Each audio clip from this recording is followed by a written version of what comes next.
वेदों में जिस चलते फिरते वृक्ष के संबंध में चर्चा की गई वो मनुष्य का शरीर है। वृक्ष की जड़ें जमीन में है, लेकिन हमारी जड़ ऊपर, और हमारी जमीन भी हमारा आसमान। नील गगन से भी परे सैया जी का गांव, ये नीले आसमान से भी कहीं दूर, जहां ज्योतियों का ज्योति परमात्मा, जहां से प्रकाश सूर्य में, चंद्र में, तारकों में आ रहा है, जिसका प्रकाश आपके हृदय में है, जिसका प्रकाश आपकी आंखों में संसार को देखने के लिए काम करता है। आंतरिक ज्योति और बाह्य ज्योति दोनों मिलती हैं तब जाकर आप बाहर देखते हैं। किसी की आंखों में ज्योति ना हो और बाहर धूप निकली हुई हो, नहीं दिखाई देगा। और बाहर अंधेरा हो और आंखें ठीक काम करती हो तब भी नहीं दिखाई देगा। जो अंतः ज्योति भी है और बाह्य ज्योति भी है, अंदर भी प्रकाश और बाहर भी प्रकाश दे रहा है, वो ज्योतियों का ज्योति। ज्योतिषाम तज्ज्योतिर, ज्योतियों का ज्योति जिसे कहा गया। तमेव विदित्वाति मृत्युमेति नान्य पंथा विद्यते यनाय, जिसको जानने के बाद ही व्यक्ति के दुख दूर होते हैं। जिसे भगवान कहते हैं यत्र गत्वा न निवर्तन्ते तद्धाम परमम मम, जहां जाने के बाद फिर तुम लौटना नहीं चाहोगे वही धाम है मेरा। जहां सारे रास्ते जाकर बंद हो जाते हैं, फिर कोई रास्ता आगे नहीं। जहां कोई पाना बाकी नहीं रह जाए, जहां कहीं कुछ होना बाकी न रह जाए, जहां आपका प्रेम जाकर पूर्ण हो जाता है, जहां आपकी शांति परिपूर्ण हो जाती है, वही धाम है परमात्मा का धाम। वह वो केंद्र है जहां लगातार आपकी आत्मा जहां जाने के लिए लगातार प्रयास करती है। आप कुछ खोज रहे हैं दुनिया में, रिश्तों में आप परिपूर्ण प्रेम खोज रहे हो, जिसे पाकर आप पूर्ण हो जाएं, बस वही नहीं मिलता। जो आपको समझे, जो आपके हृदय में उतर जाए, बिना कहे जो समझ जाए, बिना बोले जो समझ जाए।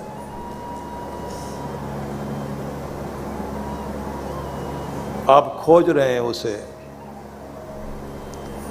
जहां सारे रास्ते जाकर पूर्ण होते हैं, पूर्ण मंजिल।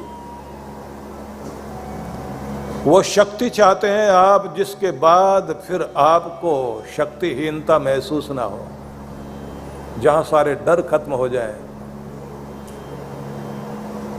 एक ऐसी स्थिति जहां कोई गम ना हो, कोई चिंता ना हो, अगम अगोचर गम नहीं, जहां झिलमिली ज्योत, तहां कबीर बस रहा। पाप पुण्य नहीं होत, वहां कोई पाप पुण्य नहीं है। अगम अगोचर गम नहीं, वो अगम है, अगोचर है, लेकिन गम नहीं है। वहां कोई चिंता नहीं, कोई डर नहीं, कोई दुख नहीं है। जहां झिलमिली ज्योत, जहां परमात्मा की ज्योति जगमगा रही है, तहां कबीर रम रहा। बस वहीं पर तुम्हें रम जाना है, जहां जाकर पाप पुण्य नहीं हो। हम वासी उस देश के जहां 12 माह विलास, जहां 12 महीने उत्सव चल रहा है, वहां के रहने वाले, वहां से हम आए हैं।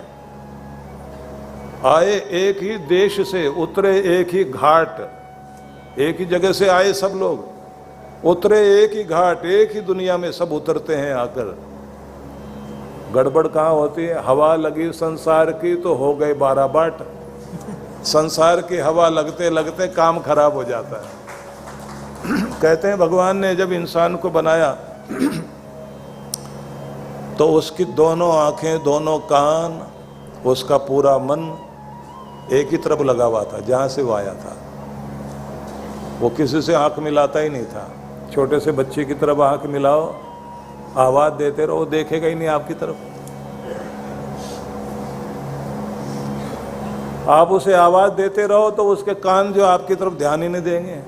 और माँ उसका मुंह पकड़ पकड़ के कहती इधर हूं, यहाँ यहाँ, इधर इधर देख, इधर देख। वो नहीं देखता। फिर धीरे धीरे संसार की हवा लगती है।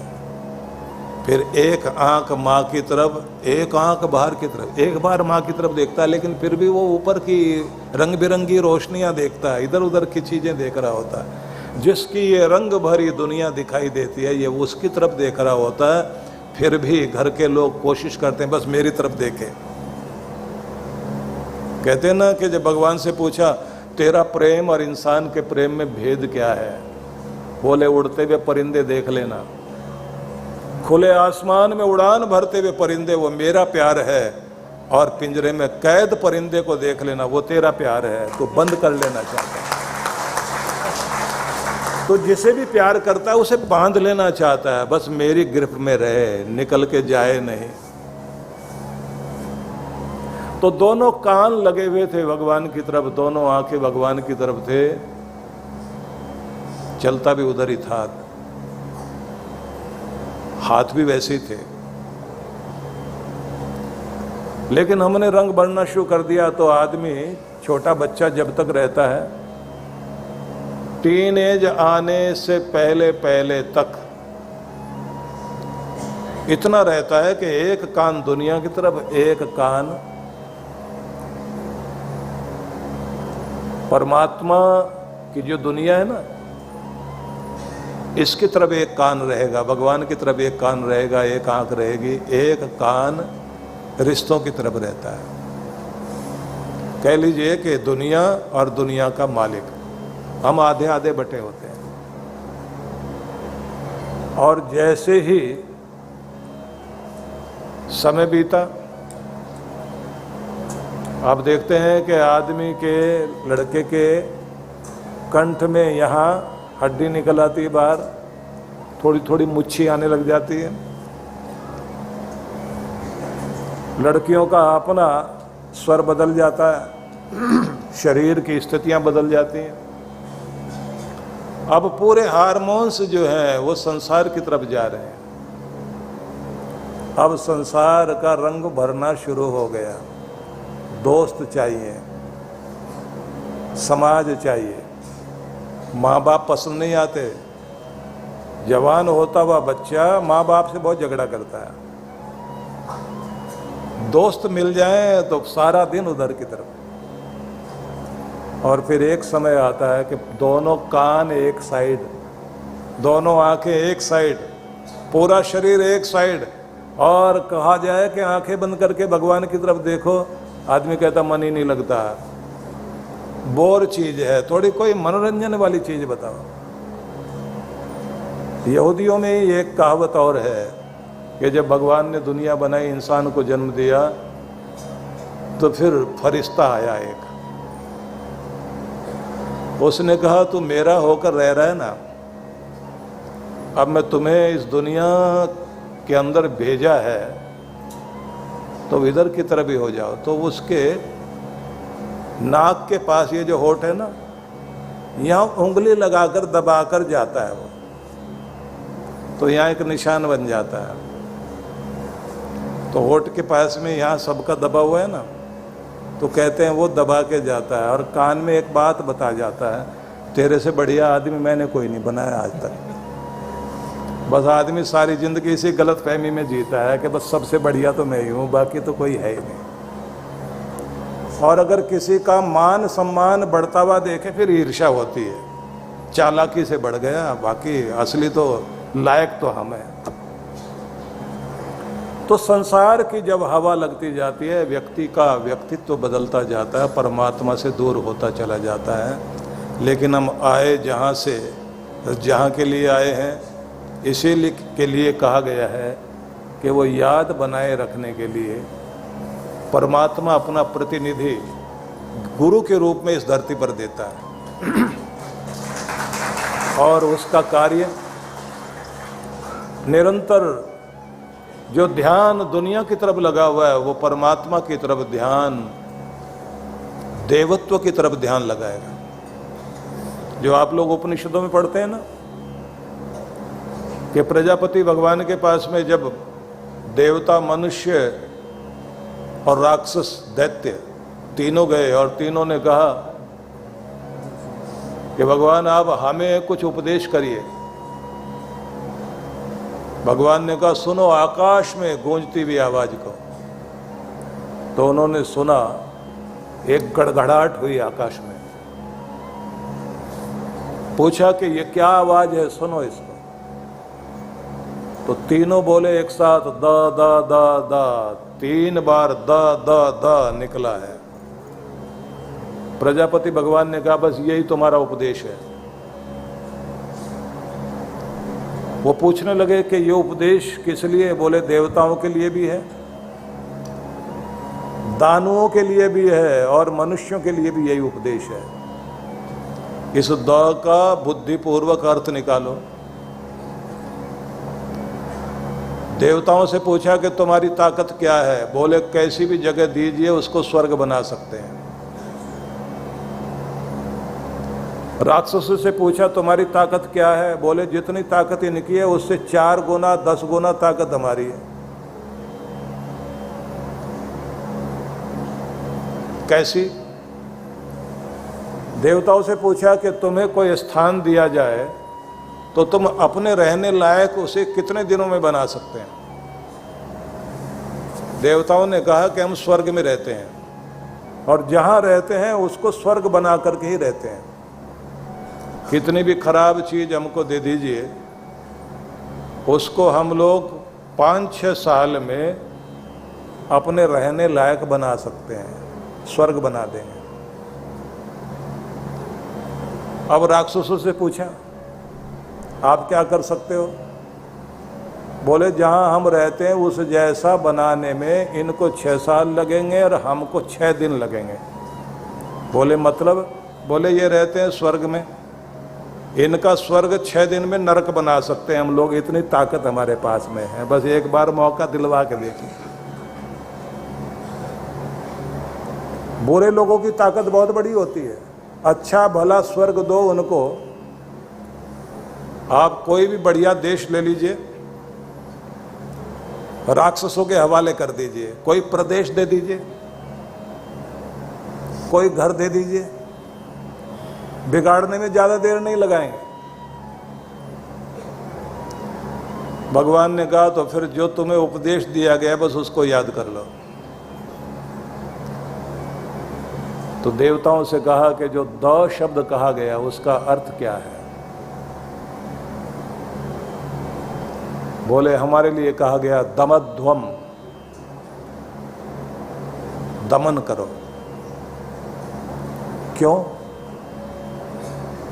भगवान पूछते हैं क्यों? बोले ऊंचे शिखर पर पहुंचना आसान नहीं होता, बहुत मुश्किल होता है, लेकिन ऊंचे शिखर पर टिके रहना और भी मुश्किल होता है।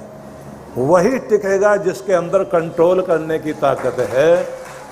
आपने हमको उपदेश दिया कि देवताओं तुम्हें देवत्व तो मिल गया, अगर इसे टिकाए रखना चाहते हो तो खुद पर दमन करना, कंट्रोल करना सीख जाओ। नहीं तो शिखर पर बहुत लोग पहुंच जाते हैं, फिसल कर गिरने में देर नहीं लगती। अब राक्षसों से पूछा कि तुम्हारे लिए जो द शब्द का उपदेश दिया गया उसका मीनिंग क्या है? उन्होंने कहा हम लोगों के अंदर बुराई जो भी है, हम राक्षस क्यों हैं कि आपने हमको कह दिया दयध्वम, हे राक्षसों तुम इतनी बड़ी ताकत रखने के बाद भी राक्षस बने हुए हो क्योंकि तुम निर्दयी हो, तुम्हारे अंदर करुणा नहीं है, तुम्हारे अंदर तरस नहीं है, दूसरे पर तरस नहीं खाते। तो तुम्हारे लिए उपदेश है दयध्वम, दया करना सीख जाओ। कैसा भी बुरे से बुरा आदमी हो, अगर उसकी जिंदगी में दया शुरू हो जाए, वो बुरा रहेगा नहीं, राक्षस भी देवता बनना शुरू हो जाएगा। प्रजापति भगवान प्रसन्न हुए, मुस्कुराते हुए बोले, तुमने ठीक समझा कि दानवों में, राक्षसों में अगर दया आ जाए तो वो राक्षसपना छोड़कर मनुष्य बन जाएंगे, और मनुष्य देवता कब बनेंगे? तो उन्होंने मनुष्य से पूछा, तुम्हारे लिए भी एक शब्द बोला गया, द शब्द कहा गया, उसका क्या मतलब है? बोले, हमारे लिए कहा गया दध्वम, देना सीख जाओ। अपने स्वार्थ में जियोगे, अपने लिए जियोगे तो साधारण मनुष्य बने रहोगे। जिस दिन तुम देना सीख जाओगे, उसी दिन तुम देवता कहलाना शुरू हो जाओगे। देवता देवता क्यों है? देवो दानात्वा, द्योतनात्वा, दीपनात्वा। व्यास ऋषि ने व्युत्पत्ति की है कि देवता को देवता क्यों कहा जाता है? जो स्वयं के प्रकाश में रहे और दूसरों को भी प्रकाशित कर दे, और जो ले नहीं, और अगर लेता भी है तो कई गुना बढ़ा करके वापस करता है, उसी का नाम देवता है। तो आप जब देना सीख जाते हैं, वहीं से आपके जीवन में देवत्व शुरू हो जाता है। जब स्वार्थी हो जाते हैं, बस वहीं से पतन शुरू हो जाता है। मतलबी आदमी है, सेल्फिश आदमी है। आजकल तो कैमरे का भी हिसाब किताब हो गया। सेल्फी लेने वाला अपना फोटो खुद ही लेना है। अभी तक का सारा कैमरा ऐसा था ना, दूसरे की तरफ था। अब कैमरा ऐसा हो गया कि वहाँ दबाओ, सेल्फी का एक बटन आ गया है कि बस आप वहाँ इशारा कीजिए, अपना चेहरा। और लोग भी अगर देखने हैं तो पहले अपना चेहरा सामने आए, फिर लोग भी आए। तो सेल्फी, सेल्फिश, ये सब शुरू हो गया। तो एक शब्द है सारथी और एक शब्द है स्वार्थी। कृष्ण है सारथी। तो बनना है तो सारथी बनिए किसी का, स्वार्थी नहीं बनना है। यही संदेश है, महान संदेश। तो इसलिए कहा गया है कि आपका जीवन एक ऊंचा जीवन बन सके। और ये याद रखें, बाहर से नहीं, बाहर से तो आप जैसे हैं वैसे रहेंगे। सारा परिवर्तन भीतर होता है। देखने में अगर आप देखें तो रावण देखने में बहुत सुंदर था, रंग भी बहुत अच्छा था उसका, लेकिन बाहर से सुंदर था, अंदर से तो नहीं था ना। बाहर से कोई गोरे रंग का है, सुनहरे रंग का है, और अंदर से काला। तो जो कहते हैं ना, तन उजला मन काला, बगुले जैसा भेष, तन उजला मन काला, बगुले जैसा भेष। अरे इससे तो कौवा भला, बाहर भीतर एक जैसा तो है। तो जब आप बाहर अपने को सुंदर बनाने में लगे हुए हैं और भीतर की कोशिश नहीं करते, तब तक एक पतन वाली स्थिति है। और जैसे ही आप अपने आप को भीतर से अच्छा करते हैं, तो एक अच्छे समाज का निर्माण यहाँ से शुरू होता है। रहने लायक दुनिया बनती है, प्यार वाली दुनिया बनती है। एक व्यक्ति ने एक कहानी लिखी जिसका सार बताता हूं आपको, कि एक व्यक्ति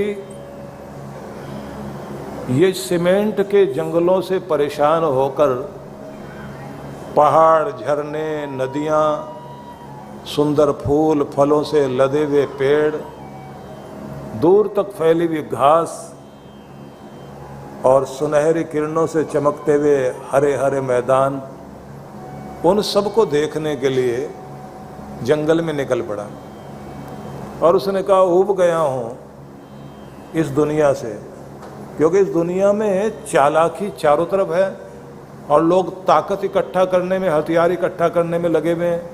यूरेनियम इकट्ठा कर लिया, 50 बार धरती के मनुष्यों को नष्ट किया जा सकता है, इतना यूरेनियम देशों ने इकट्ठा करके अपने पास रख लिया। तो वह आदमी ऊब करके चला गया और फिर गुफा में जाकर सोने लगा और ऐसी जगह चला गया जहां बहुत सुंदर फूल खिले हुए। जैसे आप लोग देखते हैं ना कि इधर बद्रीनाथ केदारनाथ के रास्ते पर जाएं तो एक फ्लावर वैली है, फूलों की घाटी। अगस्त के महीने में लोग जाते हैं वहाँ। 10 किलोमीटर लंबी और 3 किलोमीटर चौड़ी घाटी है एक। वहाँ का माली भी भगवान ही है। इतने तरह के फूल खिलते हैं, वो फूल आपने इधर नहीं देखे कभी। वो वहीं खिलते हैं, वहीं मुरझा जाते हैं, वहीं सूख जाते हैं, वहीं उनके बीज गिर जाते हैं। तो वो आदमी गया और गुफा में सोता था और इतनी देर में कहते हैं कि एटमिक वार हो गई, दुनिया खत्म। पूरे दुनिया भर के मनुष्य, जब आइंस्टाइन से किसी ने पूछा था ना कि 2 वर्ल्ड वार हो चुके, तीसरा कब होगा, बोले तीसरे का तो पता नहीं पर चौथे का पता है। और चौथे का क्या पता है, बोले चौथा जो है वो कभी होगा ही नहीं, क्योंकि इंसान ही नहीं बचेगा। आदमी उस स्थिति में पहुंच जाएगा पत्थर युग में, अगर कोई बच भी गया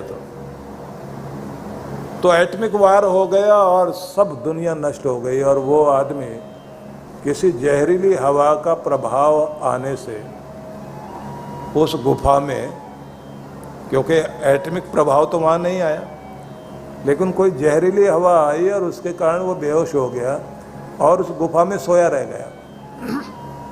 सोया रह गया तो कई सालों के बाद उसको होश आई। अब होश आई तो वो बाहर निकलता है, बाहर निकलता है, कुछ खाता पीता है, पेड़ पौधे देखता है, दुनिया बदली भी है।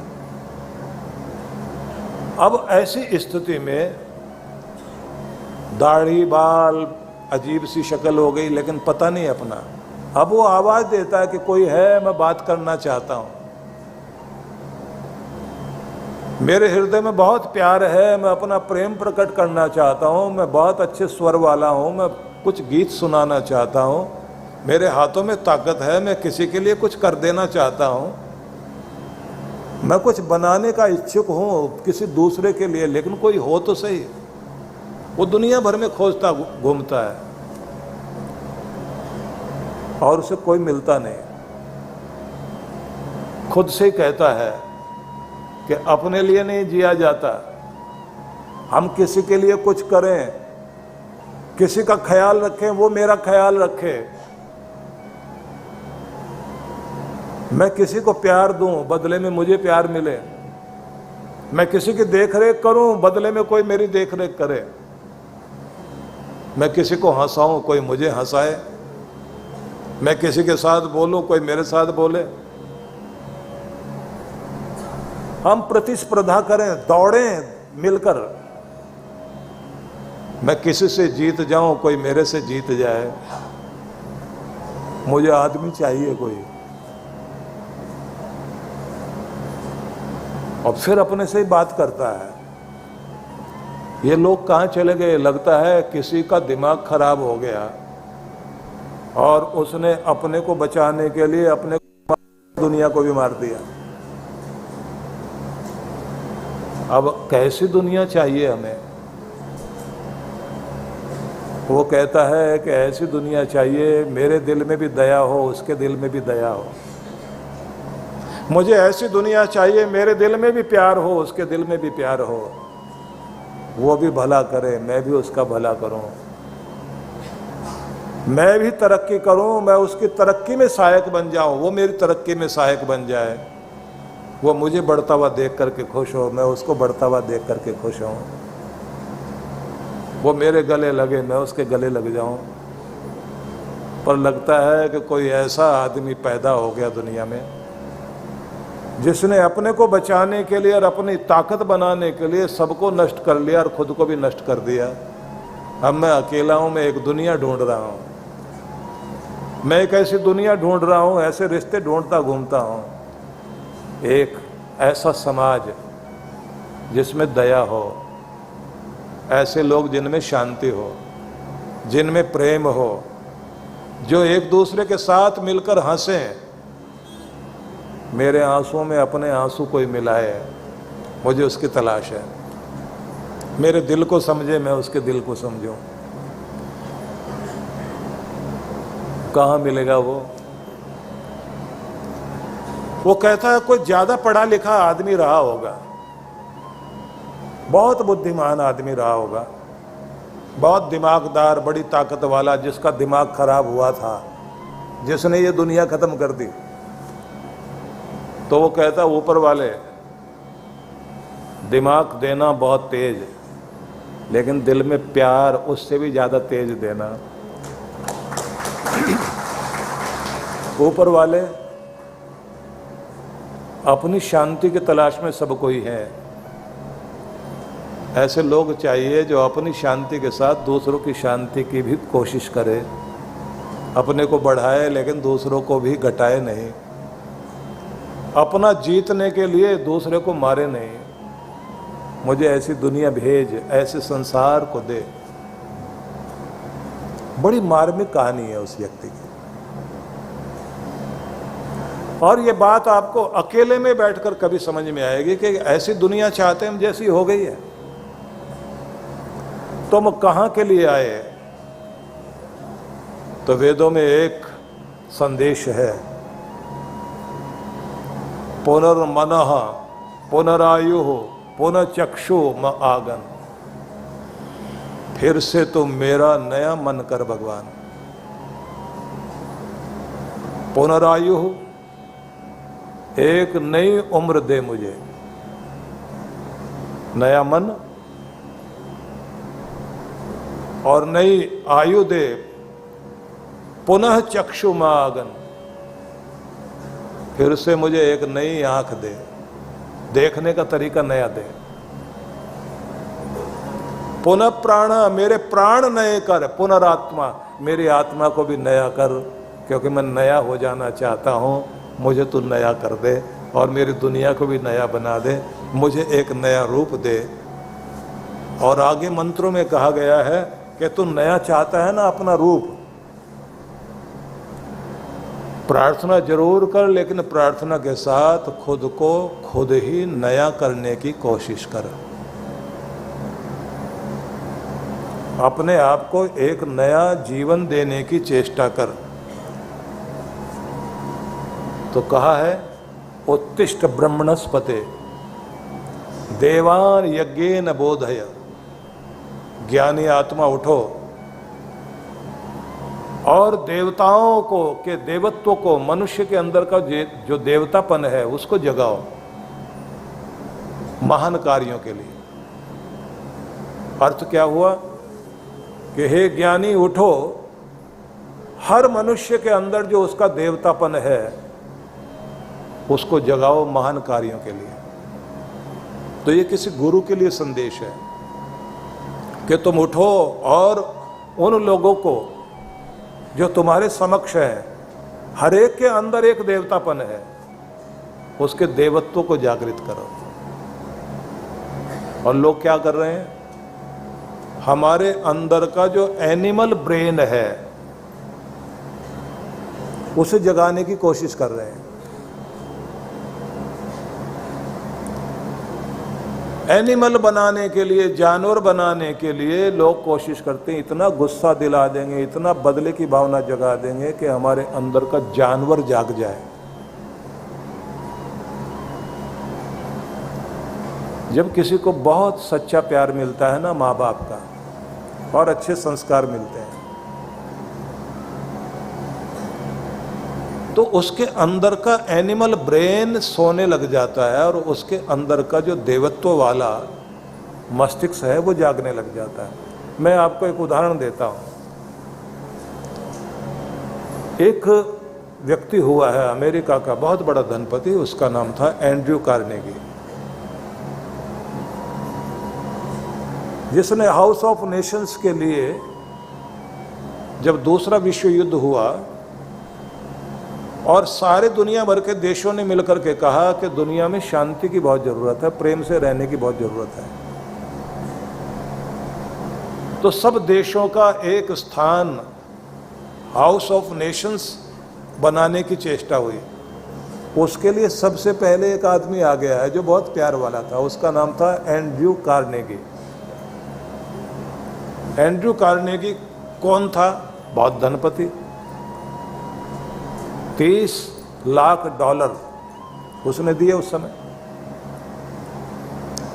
लेकिन उसके बाद उसके जीवन के बारे में परिचय छपा, क्या आदमी था वो, कैसे पला, कैसे बढ़ा, उसके अंदर ये प्यार कैसे जागा कि शांति के लिए दुनिया प्यार से रह ले, इसके लिए काम किया जाए। पता लगा कि बहुत गरीब माँ बाप का बच्चा था।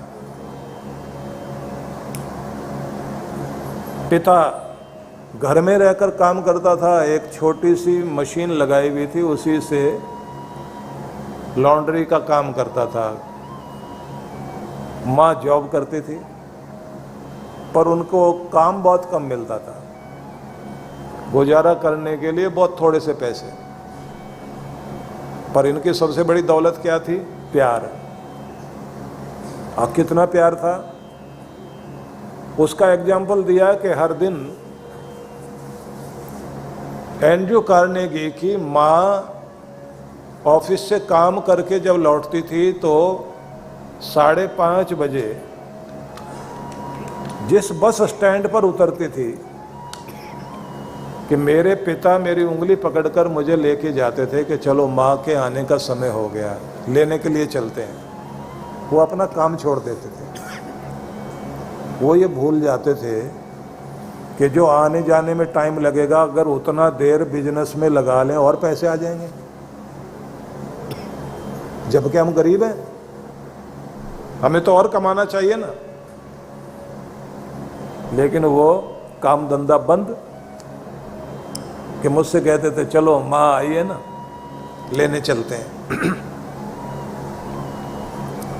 कि बिल्कुल ऐसे जैसे किसी की नई नई शादी हो और वो अपनी पत्नी को लेने के लिए जा रहा हो। और बस स्टैंड पर हम गए हैं, माँ खड़े इंतजार कर रहे हैं, और मैं जैसे ही माँ उतरती मैं उछल कर कहता हूँ माँ आ गई, और इधर पिता कहते हैं क्लैपिंग करो, और फिर एक तरफ माँ हाथ पकड़ती है मेरा और एक तरफ पिता, और हम हंसते हुए एक दूसरे के साथ विनोद करते हुए, मजाक करते हुए, और ऐसे जैसे दुनिया के सबसे बड़े राजा हम हैं, ऐसे चलते हुए घर आते थे। कितनी गरीबी थी, बोले एक ही ड्रेस थी स्कूल की, वही उसी को धोकर रोज सुखाया जाता था, सवेरे प्रेस करके वही कपड़े दिए जाते थे, उसी को पहनकर मैं स्कूल जाता था। मेरे घर में गरीबी थी पैसे की, लेकिन सबसे बड़ी अमीरी थी मेरे घर में प्रेम की अमीरी थी, इतनी कि इतनी कहीं नहीं थी।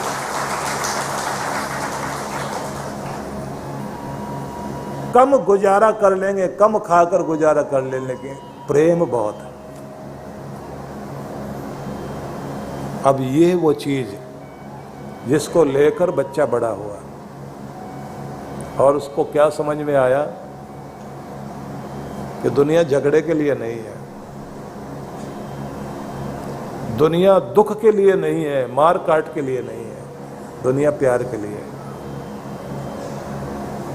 तो कोई अपने कमाई का $30 लाख निकाले और कहे शांति का जो स्थान बनेगा जहां बैठकर झगड़े सुलझाए जा सके, मतभेद मिटाए जा सके, ऐसा कोई स्थान बनता हो तो सबसे पहले योगदान मैं दूंगा। ये है प्यार, महान संस्कार से जब कोई पलता है, प्यार लेकर पला तो दुनिया को प्यार लौटा रहा है। और जो बहुत बदले की भावना में पले, तो रोम के इतिहास में उस व्यक्ति का नाम आता है नीरो का। रोम जल रहा है और जला भी रहा है वहां का बादशाह नीरो। 3000 लोगों को खंबे से बांधा और नीचे धीमी धीमी आंच जलाई और वो जल रहे हैं और ये वायलिन बजा रहा है। बहुत मजा आ रहा है, बहुत मजा आ रहा है। सब लोग चिल्ला रहे हैं, रो रहे हैं, तड़प रहे हैं, इसको मजा आ रहा है। इतिहास में लिखा ये ऐसा क्यों हुआ?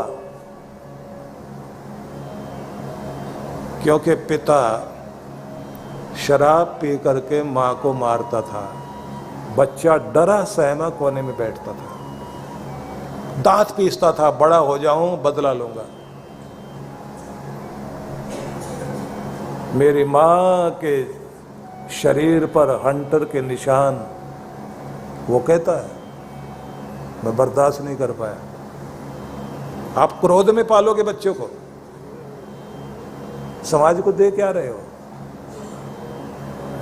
तो जरा सोच कर देखिए कि हम कैसा समाज चाहते हैं और उस महान समाज की रचना करने में किन किन की भूमिका होनी चाहिए। कहते हैं पहले माता पिता की भूमिका, उसके बाद बड़े होने पर जो लगातार आपको प्रेरणा देकर आपके भीतर के देवता को जगा सके, उस गुरु की आवश्यकता है जो हर पल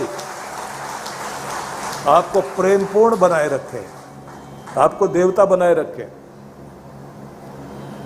और बात इतनी नहीं, आपको भी महान बनाने के लिए प्रेरणा दे, आपको आपके शिखर तक पहुंचाने के लिए भी प्रेरणा दे। चाइना में एक बांस का पेड़ होता है, बांस का पौधा 80 फुट ऊंचा, अद्भुत बांस का पौधा है वो, जिसको 5 साल और 45 दिन लगते हैं बनने में।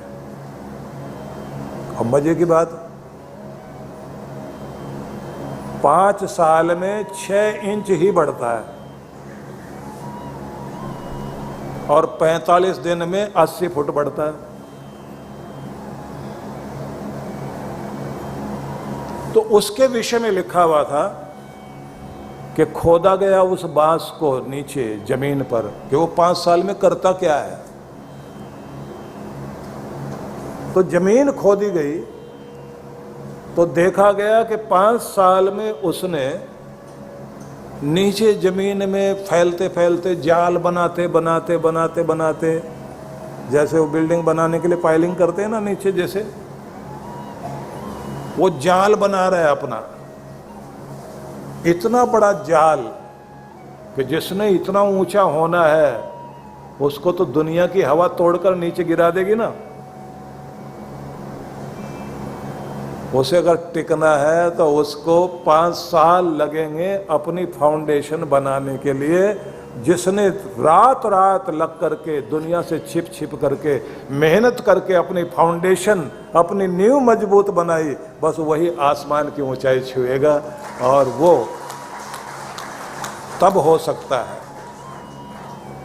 जब कोई व्यक्ति किसी गुरु के साथ जुड़कर हर दिन प्रेरणा ले कि भी मैं दुनिया को दिखाई नहीं दे रहा हूं कि मैं क्या हूं, पर अभी मुझे अपनी नींव तैयार करनी है। 10 फुट के घेरे तक बांस अपनी जड़ें फैला रहा है, जाला बुनता जा रहा है, हवाएं आएंगी उसको झुकाएंगी, ऐसे यहां से ऐसे आएगा, खेलेगा, झूला झूलेगा हवा में, झूला झूलता है। 80 फुट 8 मंजिल, 10 फुट की 1 मंजिल है ना, 8 मंजिल जितना कोई हो जाए, 8 माले की बिल्डिंग, हवा हिलाए डुलाए और वो झूला झूले और मजबूत बना रहे। कहा ये दुनिया जो तुम्हें तोड़ने के लिए ताकत देगी ना, गिराने के लिए ताकत लगाएगी, अगर तुम्हारी जड़ें मजबूत हुई तो दुनिया जो तुम्हें गिराने के लिए हिलाएगी डुलाएगी, तुम्हें लगेगा ये तो और मनोरंजन कर रही है, और मनोरंजन कर रही है, और आनंद लोगे आप, फिर दुनिया के किसी भी प्रभाव से असर आपके ऊपर नहीं आएगा। ये जो आपकी जड़ें मजबूत करने का कार्य है, ये गुरु का कार्य है, जो आपके लिए प्रेरणा देता है। तो इसलिए कहा उत्तिष्ठ ब्रह्मणस्पते देवान यज्ञेन बोधय, के उठ। वो ज्ञानी गुरु मनुष्य के अंदर के देवत्व को जगाने के लिए और उसके देवत्व को महान कार्यों की तरफ प्रेरित करने के लिए तो उठ और लोगों को प्रेरणा दे।